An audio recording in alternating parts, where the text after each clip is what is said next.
The year was 1957, and Harlem's most feared name was about to walk through a door he wasn't supposed to enter. Ellsworth Raymond Johnson, better known as Bumpy, had faced down mobsters, corrupt cops, and rival gangs without flinching. But on this humid August afternoon in Montgomery, Alabama, he was about to face something far more insidious than any bullet or blade. He was about to confront the very system that told him where he could and couldn't exist. The sign above the diner's entrance glared in stark white letters against faded red paint. Whites only. Bumpy adjusted his fedora, straightened his crisp suit jacket, and reached for the door handle. What happened next would send shockwaves through both the criminal underworld and the civil rights movement, proving that sometimes the most revolutionary act is simply refusing to bow. If you want to discover more untold stories about Bumpy Johnson and the hidden history of Harlem's underworld, subscribe to our channel and hit the notification bell so you never miss a story that changed America. The morning had started like any other for Bumpy Johnson. He'd left New York 3 days earlier on business that mixed the legitimate with the less than legal, a combination that defined his entire existence. At 52 years old, Bumpy had spent more than half his life navigating the dangerous waters of organized crime, building an empire that stretched from the numbers racket to heroin distribution, all while maintaining a reputation as Harlem's unofficial mayor and protector.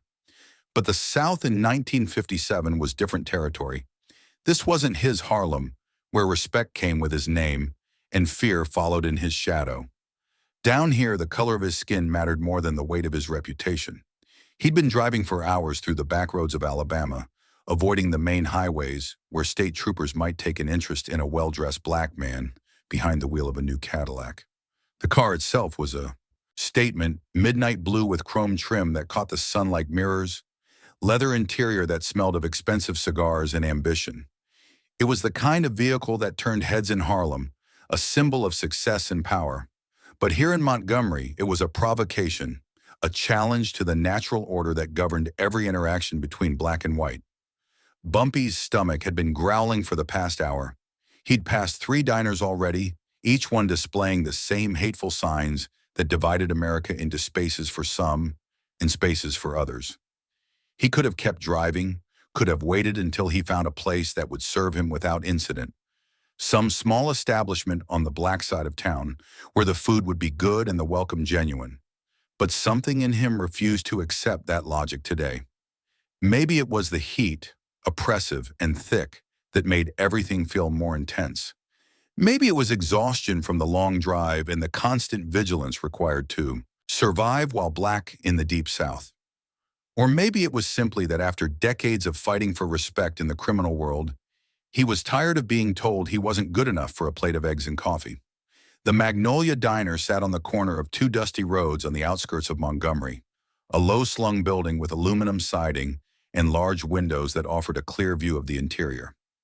Through those windows, Bumpy could see white families sitting in booths, eating their lunch without a care in the world, secure in the knowledge that their skin color granted them access to every public space in America. He could see waitresses in pink uniforms carrying trays of food, their movements practiced and efficient. He could see normalcy, mundane American life, the kind of simple existence that was supposed to be available to everyone, but somehow remained out of reach for people who looked like him. Bumpy pulled the Cadillac into the parking lot, the tires crunching on loose gravel. He turned off the engine and sat for a moment in the sudden silence, his hands still resting on the steering wheel. He knew what he was about to do would cause trouble. Trouble was something he'd never shied away from in his life. But this was different. This wasn't about territory or money or respect within the criminal hierarchy. This was about something more fundamental, something that touched on questions of dignity and humanity that went far deeper than any gang dispute.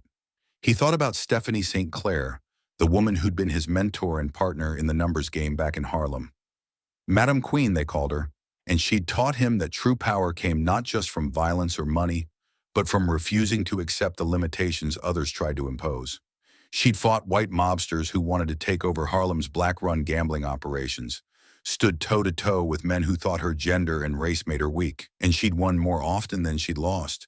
Bumpy had learned from her that sometimes you had to fight battles that looked unwinnable just to prove they could be fought. He thought about Malcolm Little, who would later become Malcolm X, whom he'd mentored during Malcolm's younger years in Harlem streets. He told Malcolm that survival meant being smarter than your enemies, understanding the rules of the game well enough to know when to break them. Malcolm had taken those lessons and turned them into something greater, a philosophy of resistance and pride that was beginning to reshape Black consciousness across America. Bumpy wondered what Malcolm would say about what he was planning to do now. Most of all, he thought about all the times he'd been told no in his life. No, you can't have a legitimate business because banks won't lend to your kind. No, you can't live in that neighborhood because those houses aren't for coloreds. No, you can't protect your community from corrupt police because the law doesn't protect you. Every no had pushed him further into the underworld, had shaped him into the man he was, powerful and feared, but still confined by invisible walls that no amount of money or influence could completely break down. Bumpy opened the car door and stepped out into the Alabama heat.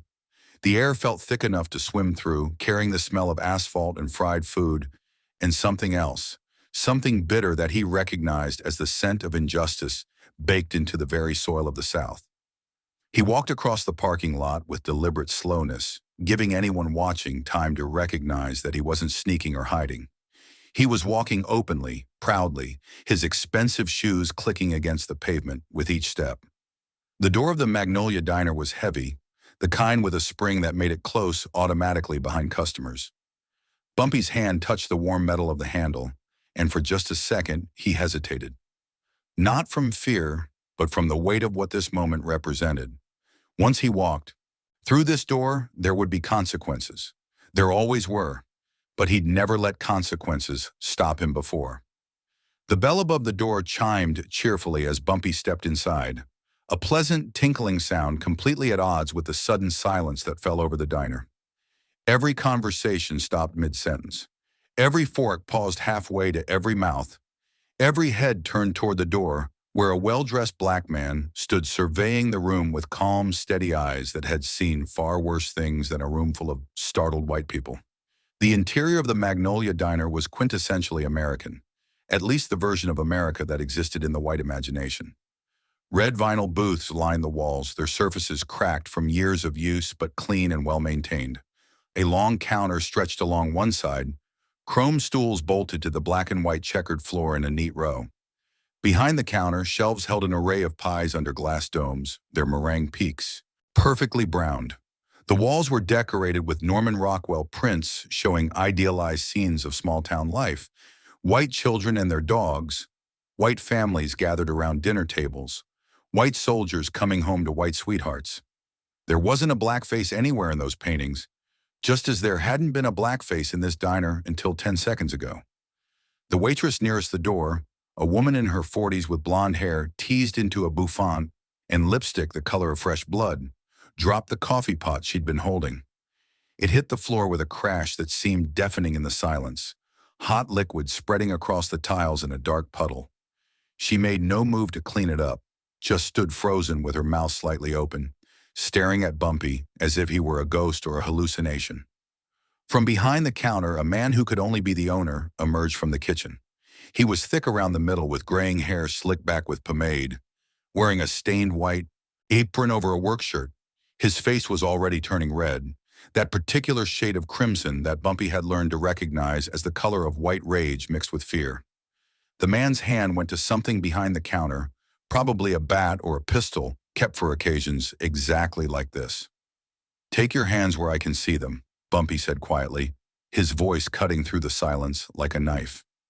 His tone wasn't threatening, but it carried the absolute certainty of someone who'd given orders his entire life and expected them to be followed.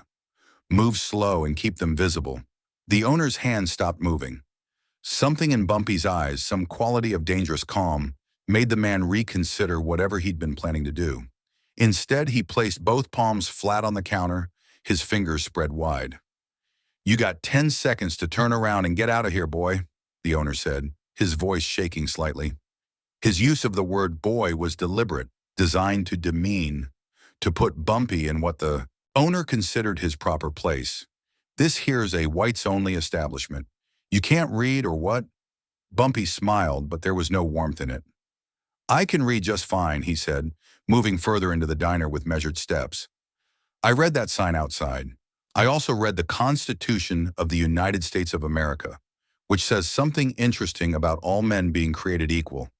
Seems like there might be some confusion about which document takes precedence. He walked to the counter and sat down on one of the chrome stools, his movements deliberate and unhurried. The stool next to him was occupied by a white man in work clothes, probably a factory worker or mechanic based on the oil stains on his hands. The man slid off his seat and moved away as if Bumpy carried some contagious disease, his face twisted in disgust. I'll have coffee, Bumpy said to the waitress who was still standing in the spreading puddle of spilled coffee. Black, no sugar? And I'll take a look at your menu. I hear the chicken fried steak is good here. The owner's face had gone from red to purple. He leaned across the counter, bringing his face close to Bumpy's, trying to use physical intimidation to accomplish what his words couldn't. You ain't getting no food here, he hissed, droplets of spit flying from his mouth. And you sure as hell ain't sitting at my counter. Now I'm telling you one more time, get out before I call the police. Bumpy didn't flinch or pull back. He'd faced down much more dangerous men than this small-town diner owner. Dutch Schultz, Lucky Luciano, these were men who killed without hesitation or remorse. This man was just a bully protected by unjust laws, and Bumpy had been dealing with bullies his entire life. Call them, Bumpy said calmly. I'll wait right here. Maybe they can explain to me which law says an American citizen can't buy food with American money in an American business. The owner stared at him for a long moment, trying to process this unexpected resistance. Black people in the South in 1957 didn't act this way. They knew their place, accepted the rules even if they resented them, moved through life with their heads down and their voices quiet. This man sitting at his counter, dressed better than most white men in Montgomery, speaking with the confidence of someone who expected to be obeyed rather than dismissed. This wasn't how things were supposed to work. In the booths, white customers began to recover from their initial shock. A man in a business suit stood up, his face contorted with anger. You got some nerve coming in here like you own the place, he said, his voice rising. This is a respectable establishment for respectable people. We don't serve your kind. Bumpy turned on his stool to face the man, his expression mild but his eyes hard as stone. My kind, he repeated slowly, as if tasting the words. And what kind would that be? The kind who fought in 2 world wars to defend this country? The kind who built half the buildings in this city with their own hands? The kind who pick your cotton and clean your houses and raise your children while you pretend we don't exist? The businessman's face flushed, but he had no response. The truth in Bumpy's words hung in the air, uncomfortable and undeniable. A woman in one of the booths clutched her purse closer, her knuckles white. Someone should do something, she said to her husband, her voice pitched high with anxiety. We shouldn't have to eat with people like that. It's not right. Her husband, a heavy-set man with thinning hair, stood up but didn't move toward Bumpy. There was something in the way Bumpy sat, perfectly relaxed but somehow coiled like a spring, that suggested approaching him physically would be a mistake. Instead, the man addressed the owner. George, you need to handle this. We can't have this kind of thing happening here. Next thing you know, they'll all think they can just walk in anywhere they please. Bumpy laughed, a short, bitter sound. All think we can walk in anywhere, he said. Imagine that. American citizens thinking they have the same rights as other American citizens. What a radical idea. The owner, George, had backed away from the counter and was now reaching for the phone mounted on the wall behind him. His hands shook as he picked up the receiver and began to dial. Yeah, get me the police, he said when someone answered. I got a situation at the Magnolia Diner. Got a colored man in here refusing to leave. Says he wants to be served. Yeah, you heard me right. No, he ain't causing no trouble exactly, but you know this ain't allowed. He's breaking the law just by sitting there. Bumpy remained seated, his hands folded calmly on the counter. Around him, the diner had become a tableau of tension and fear. Some customers had gathered their belongings and were heading for the door, unwilling to be present for whatever was about to happen. Others stayed, morbid curiosity or outrage keeping them in their seats. The waitresses huddled together near the kitchen, whispering among themselves and casting nervous glances toward Bumpy. One of the waitresses, younger than the others, maybe 19 or 20, separated from the group and approached the counter.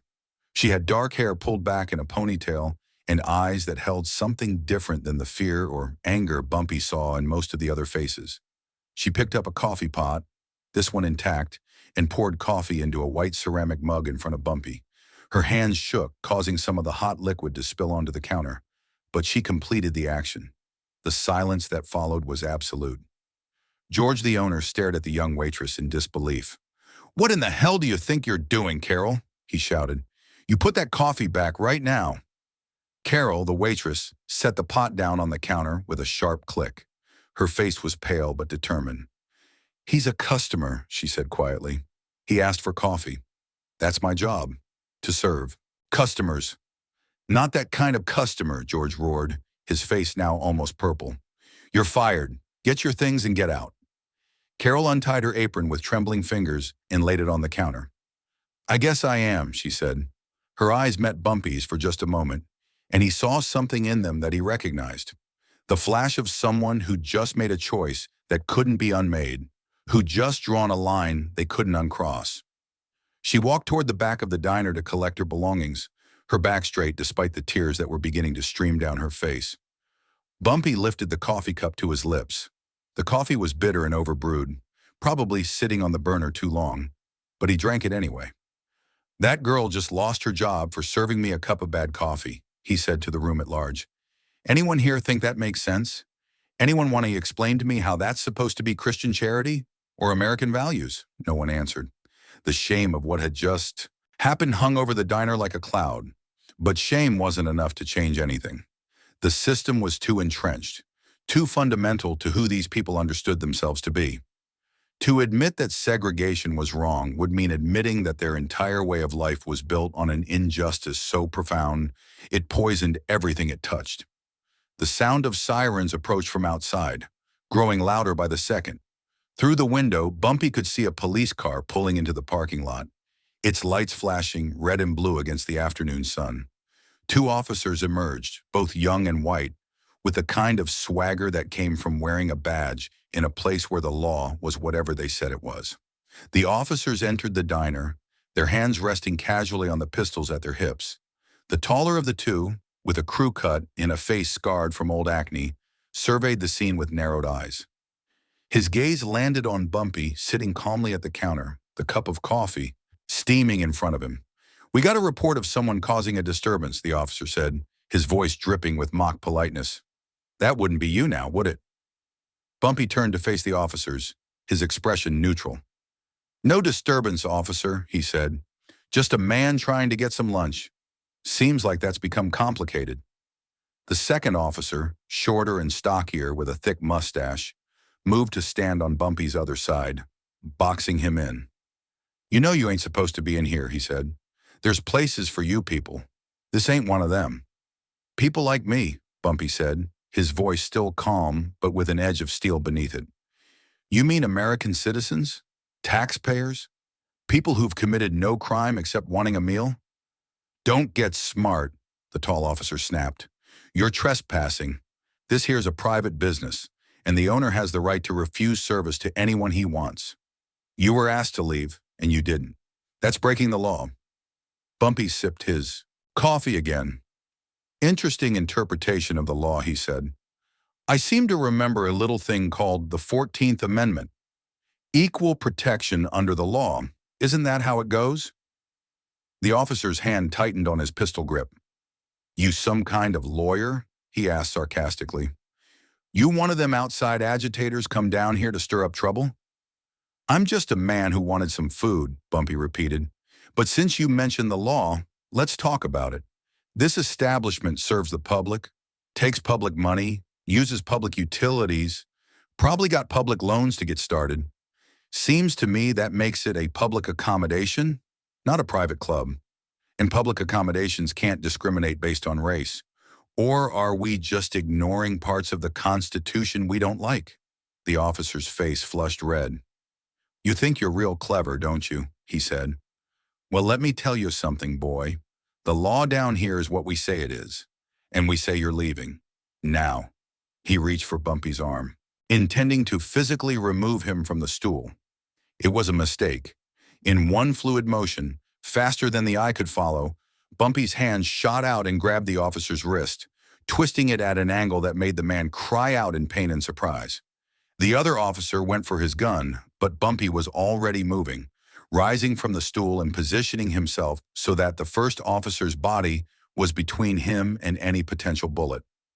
"I wouldn't," Bumpy said quietly, his voice carrying a weight of threat that made the second officer freeze. "Your friend here could get hurt, and we wouldn't want that, would we? Bad enough you're trying to arrest a man for the crime of being hungry." "Let go of him," the second officer said, his voice shaking slightly. "You're assaulting a police officer. That's a serious charge." Bumpy released the first officer's wrist and stepped back, raising his hands in a gesture of surrender. "No assault, officer," he said. "Just a reflex. Man reaches for me in a, threatening manner, I react. Learned that in the Navy during the war. You know, when I was defending this country from people who also believed some humans were superior to others based on accidents of birth." The first officer backed away, rubbing his wrist and glaring at Bumpy with pure hatred.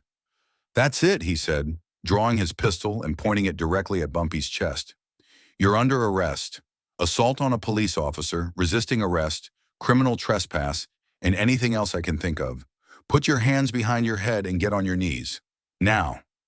Bumpy complied slowly, his movements deliberate and non-threatening. He'd been arrested before, more times than he could count. He knew how to survive encounters with police who would love nothing more than an excuse to use their weapons. But even as he knelt on the black and white checkerboard floor of the Magnolia Diner, his hands clasped behind his head, there was something in his posture that refused to be diminished. He wasn't a supplicant begging for mercy. He was a man submitting to unjust force because he chose to, because the time wasn't right for the kind of fight that would end in bloodshed. The handcuffs clicked around his wrists, tight enough to hurt. The shorter officer grabbed him roughly by the arm and hauled him to his feet. Outside, a crowd had gathered in the parking lot, drawn by the sirens and the spectacle. White faces pressed against the diner windows, eager to see the troublemaker being hauled away. As the officers marched Bumpy toward the door, he caught sight of Carol, the young waitress who'd served him coffee, standing in the back hallway with her purse clutched to her chest. Their eyes met, and Bumpy nodded to her, a small gesture of acknowledgement and thanks. She'd paid a price for a moment of human decency, and he wouldn't forget that. The August heat hit him like a physical force as they pushed him through the door.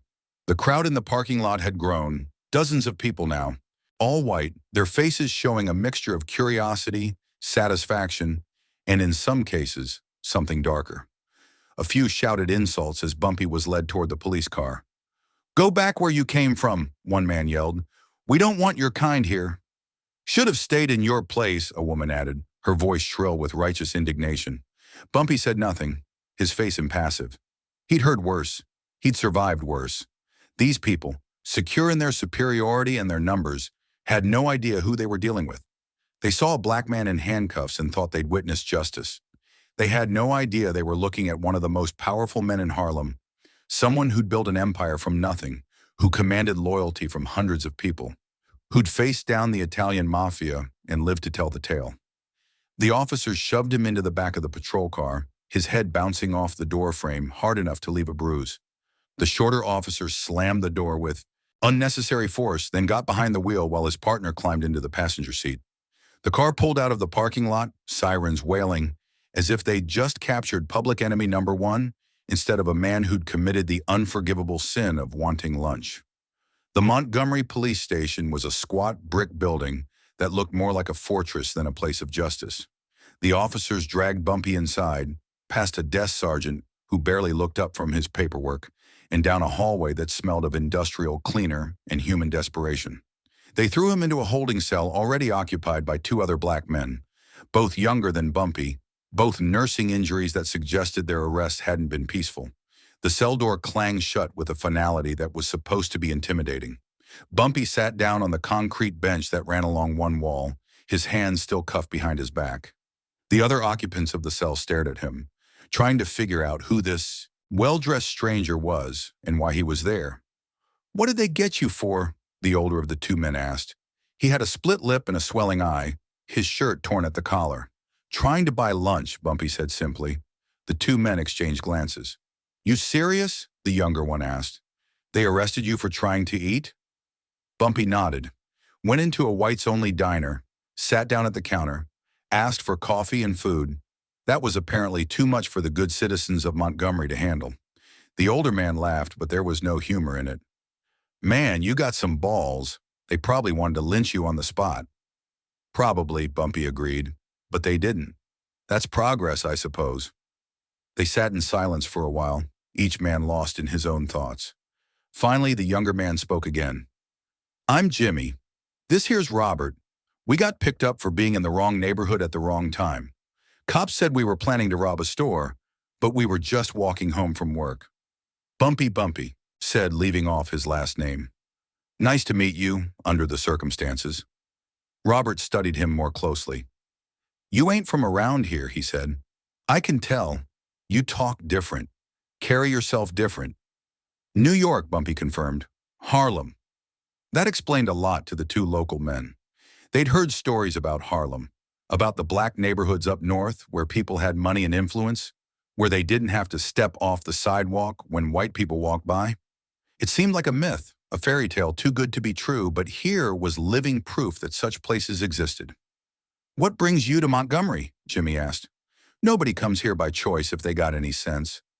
"Business," Bumpy said vaguely, "and maybe a little bit of principle.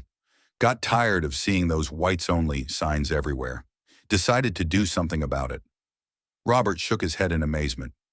"You might have just got yourself killed over a cup of coffee. You realize that, right?" "Maybe," Bumpy said. "But here's the thing, and you two should remember this. Every time we accept their rules, every time we lower our eyes and step aside and say yes, sir, to their no, we make those rules stronger. We give them power. I've spent my whole life refusing to accept other people's rules when those rules are designed to keep me down. I'm not about to start now." The cell door opened again, interrupting the conversation. A white man in a suit entered, followed by one of the arresting officers.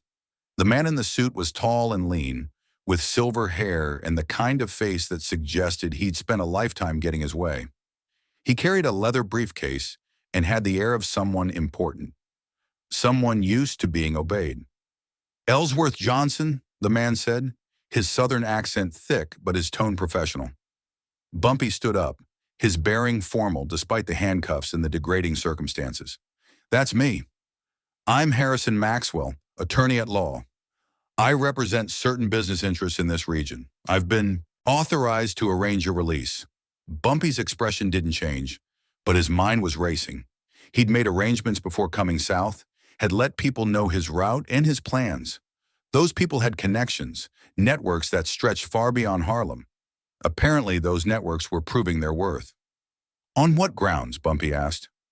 "I was charged with several crimes according to those officers." Maxwell smiled thinly. "Yes, well, there seems to have been a misunderstanding. The charges are being dropped.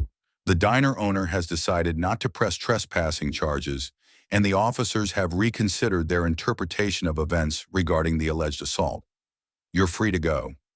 "Just like that," Bumpy said, not quite believing it. "They dragged me in here and now they're letting me walk out? What changed?"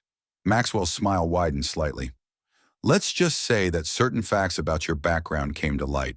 Facts that suggested continued detention might lead to complications that the local authorities would prefer to avoid. There are people in New York who are very interested in your welfare, Mr. Johnson. People with influence." Bumpy understood. His connections to the Italian crime families in New York, particularly the Genovese family with whom he'd formed an uneasy alliance, carried weight even down here in Alabama. The Italians had business interests throughout the South, and they didn't like local authorities interfering with their associates. A few phone calls, a few implicit threats, and suddenly Bumpy Johnson's arrest became more trouble than it was worth. The officer unlocked the handcuffs and Bumpy rubbed his wrists where the metal had bitten into his skin. He looked at Jimmy and Robert, still sitting on the bench, and felt a surge of anger. "Why just me?" he asked Maxwell. "What about them? What did they do to deserve being locked up?" Maxwell's expression became uncomfortable. "Mr. Johnson, I was retained specifically to secure your release. I'm Not authorized to represent anyone else. Then authorize yourself, Bumpy said sharply. These men were arrested for nothing. Walking while black, isn't that the crime?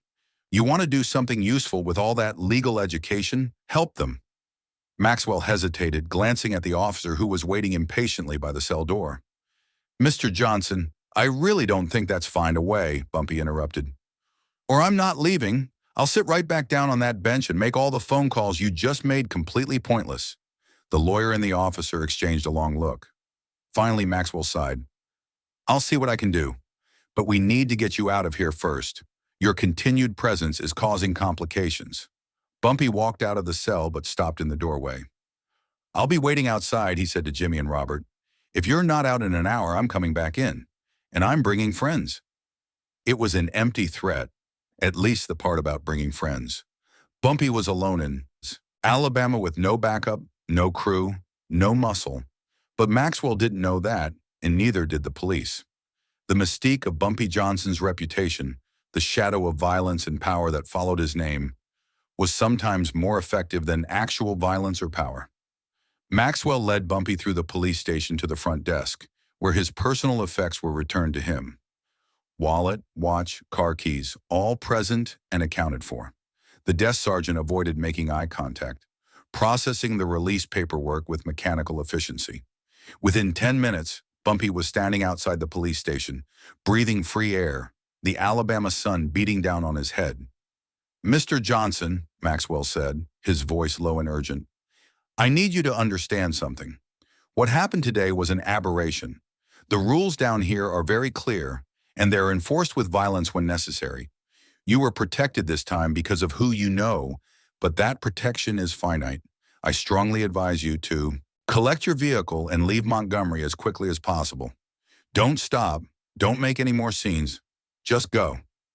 Bumpy adjusted his hat and straightened his tie. I appreciate the advice, counselor, and the help, but I'm not leaving until those two men walk out of that station. I made a promise. Maxwell looked like he wanted to argue, but something in Bumpy's eyes told him it would be pointless. Very well, he said. I'll do what I can, but understand that this is all I can do. After today, you're on your own down here. Always have been, Bumpy said.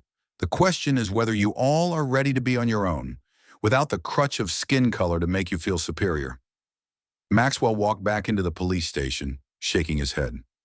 Bumpy leaned against his Cadillac and waited, watching the street, noting the stares of passing white people who wondered what a well-dressed black man was doing, standing outside the police station, looking like he owned the place. True to his word, within 45 minutes, Jimmy and Robert emerged from the station, blinking in the sunlight like men who'd expected to be inside much longer. They spotted Bumpy and walked over, their expressions a mixture of gratitude and disbelief. How'd you do that? Jimmy asked. We've been arrested 3 times before, and we never got out in less than 3 days. Made some noise, Bumpy said. Sometimes that's all it takes. Where can I drop you boys? Man, you don't have to do nothing more for us, Robert said. You already did enough. Bumpy opened the back door of the Cadillac. Get in.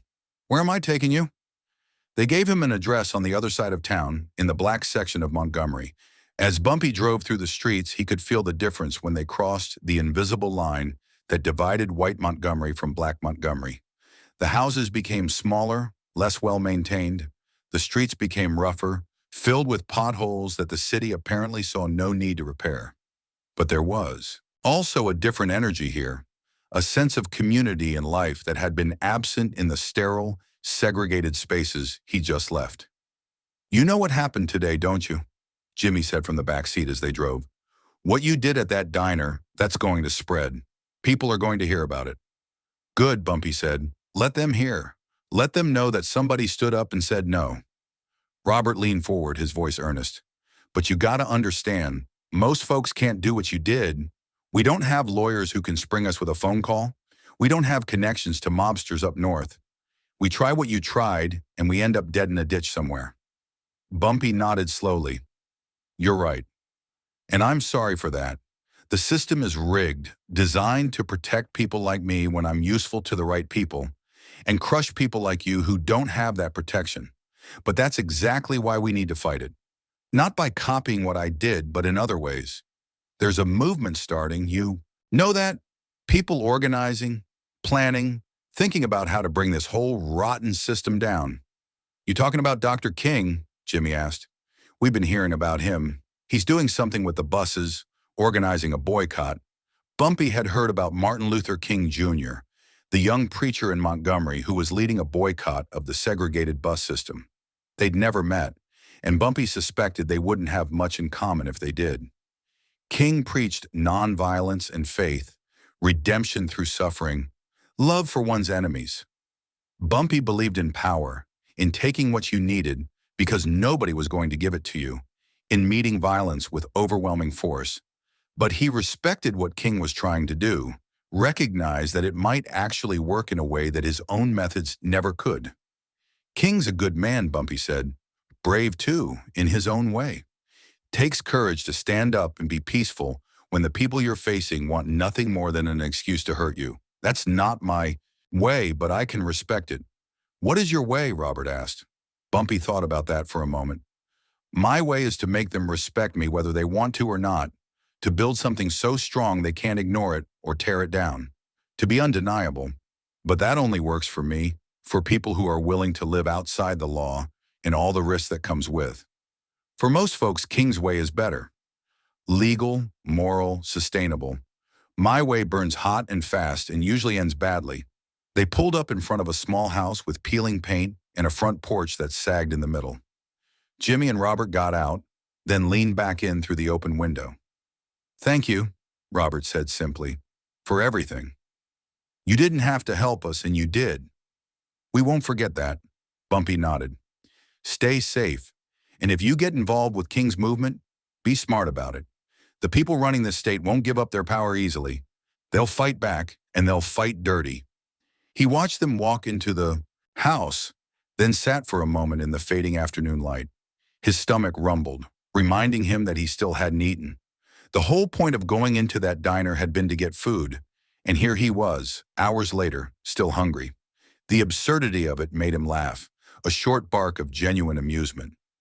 Bumpy drove through the black neighborhood, looking for somewhere to eat.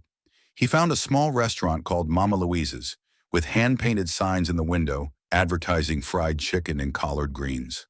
He parked the Cadillac and went inside, where the smell of home cooking immediately made his mouth water. The interior was simple, just a few tables with mismatched chairs and a counter where an older black woman stood, her arms crossed and a knowing smile on her face. Heard you had some trouble today, she said without preamble. News travels fast, Bumpy observed. Honey, in this neighborhood, news travels at the speed of light. Young Carol from the Magnolia Diner lives 3 blocks. From here, she'd been telling everybody about the man in the fancy suit who tried to integrate George's place. The woman extended her hand. I'm Louise. This is my restaurant. You want something to eat? Desperately, Bumpy admitted. Whatever you recommend. Louise laughed, a warm, rich sound.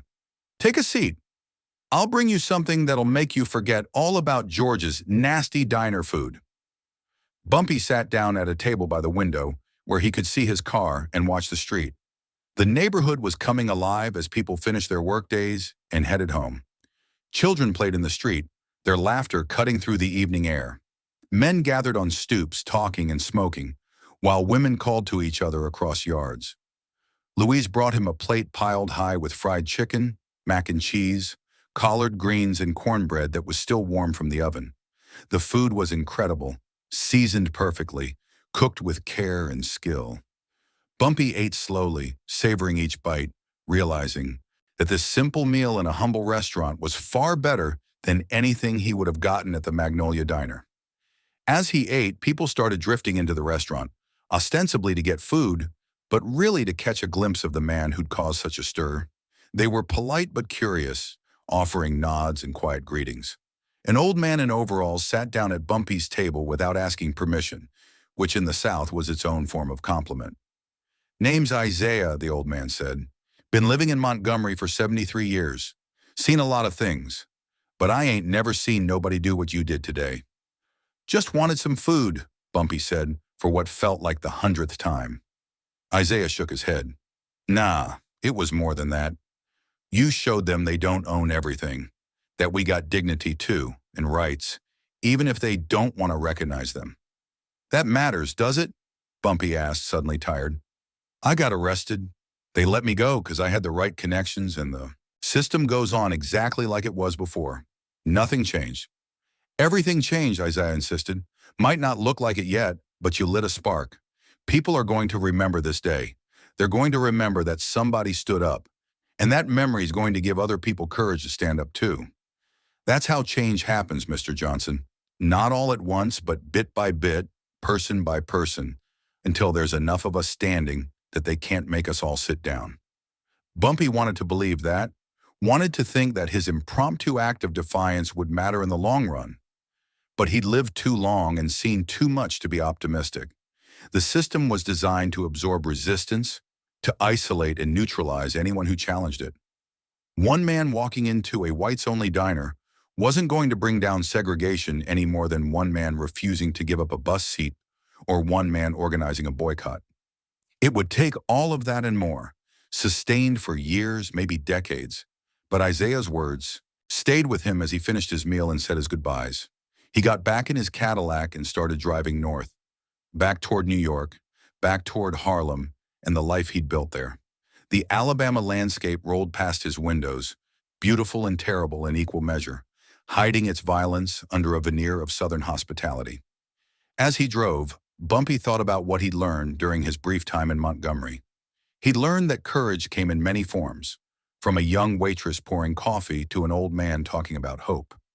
He'd learned that resistance was contagious, that one person's refusal to accept injustice could inspire others.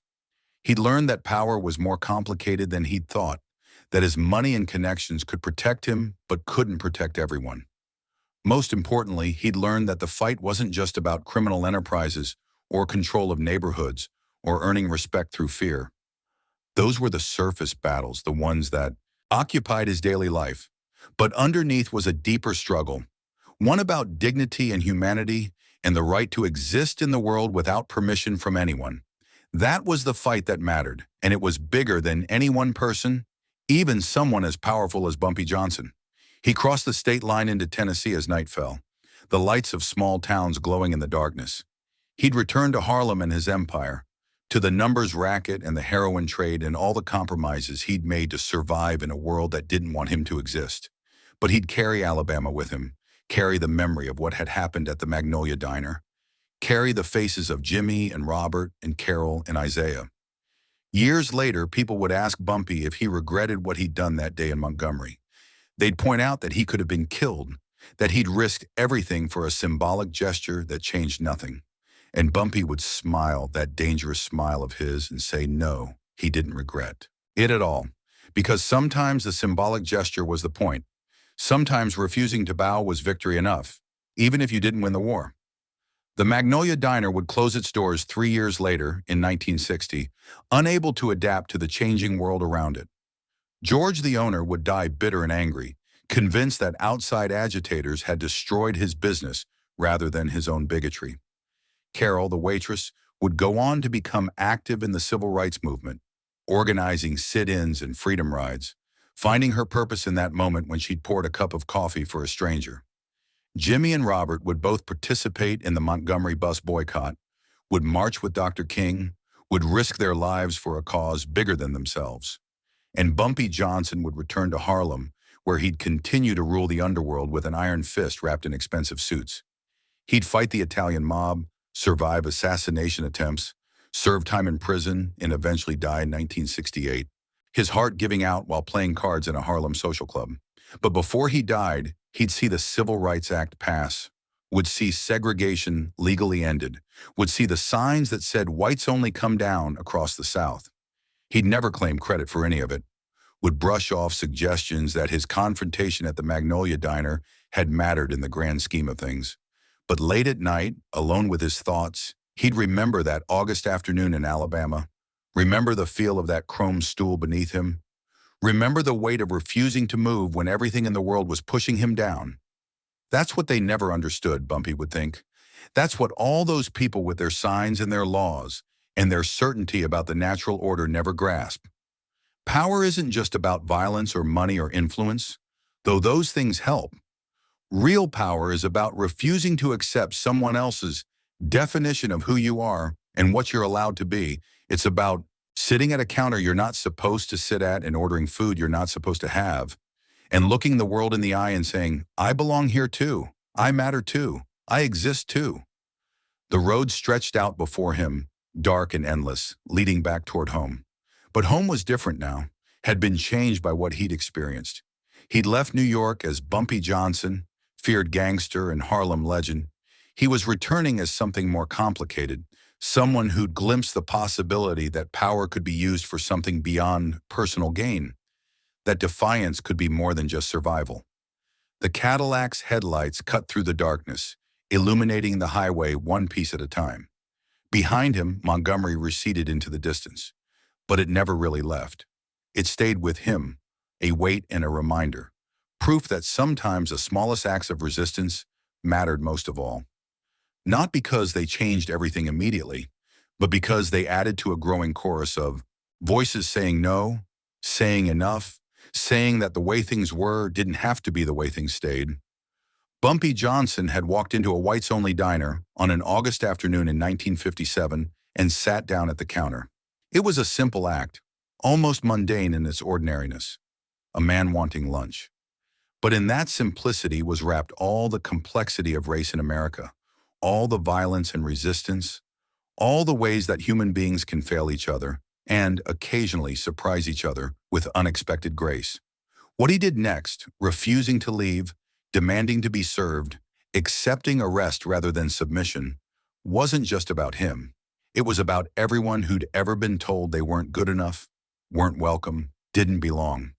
It was about the cumulative weight of 1,000 small humiliations that add up to a crushing burden. And it was about saying with quiet determination that the burden was unacceptable, that change was necessary, that dignity was non-negotiable.